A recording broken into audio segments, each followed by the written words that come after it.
Bom, o atrito, a gente pode considerar ele em duas situações, tá? Primeiro, quando algo está totalmente parado e a gente vai tentar movimentar esse objeto. E segundo, quando o objeto já está em movimento, tá?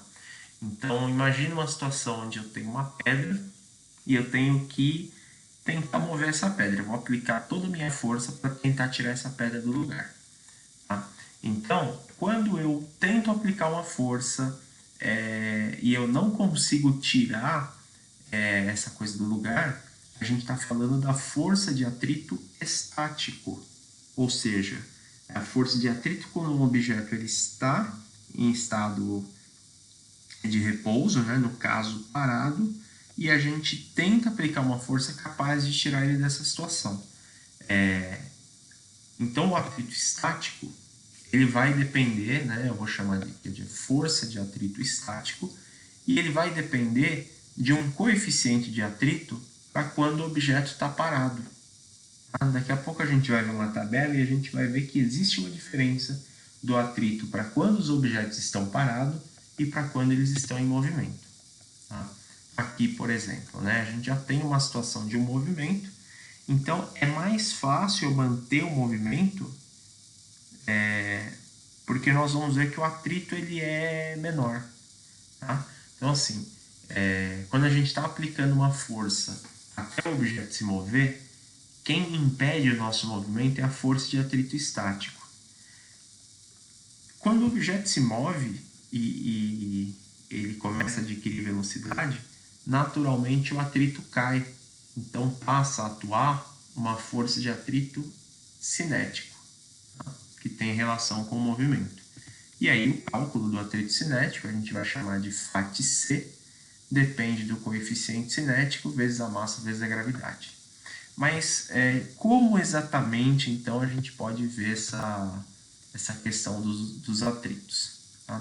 Na verdade é assim, quando o objeto está parado, aquelas irregularidades que a gente viu agora há pouco, elas estão mais aprofundadas, elas funcionam como se fosse encaixe.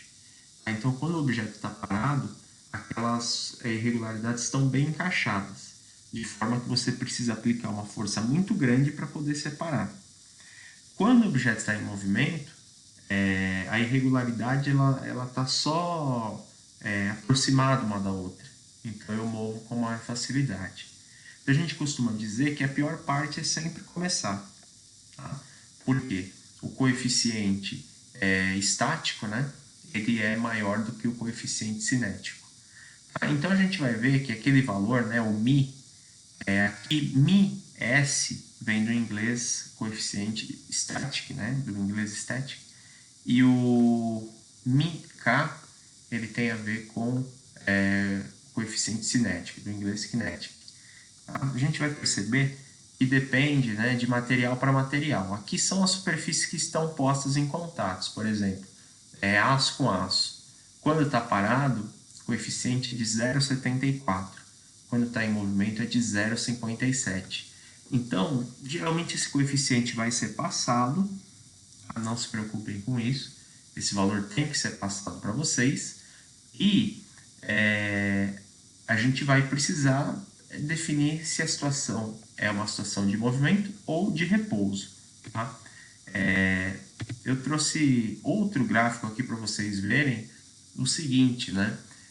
Quando a gente fala de força de atrito, a gente tem um comportamento dessa maneira, né? Se a gente fosse imaginar o movimento de um objeto, eu vou aplicar uma força, quanto maior a força que eu aplicar, mais chance de colocar o objeto em movimento eu tenho.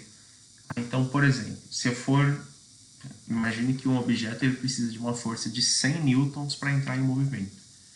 Então, conforme eu vou aumentando, 0, 1, 2, 3, 4, 5, 6, 7, 8, a força que eu aplico, o atrito estático assume igual. Por quê? Porque numa ausência de movimento, sempre que um objeto, eu aplico uma força e ele não se move, é porque ele está me devolvendo a mesma força. Quando eu chegar no 100, eu apliquei uma força capaz de desencaixar aquelas irregularidades. Então o atrito automaticamente vai cair para um valor menor. A gente vai ver alguns exemplos que vão facilitar esse entendimento.